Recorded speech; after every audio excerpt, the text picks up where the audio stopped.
Blizzard Entertainment Incorporated is an American video game developer and publisher based in Irvine, California. A subsidiary of Activision Blizzard, the company was founded on February 8, 1991, under the name Silicon Synapse Incorporated by three graduates of the University of California, Los Angeles, Michael Morhaime, Frank Pearce and Allen Adham.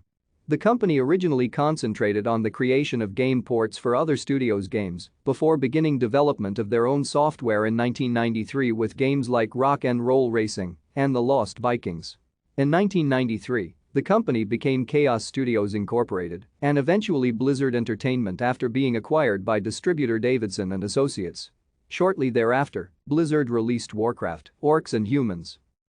Since then, Blizzard Entertainment has created several Warcraft sequels, including highly influential massively multiplayer online role-playing game World of Warcraft in 2004, as well as three other multi-million-selling video game franchises, Diablo, StarCraft, and Overwatch.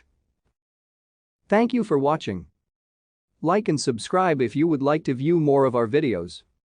Have a nice day.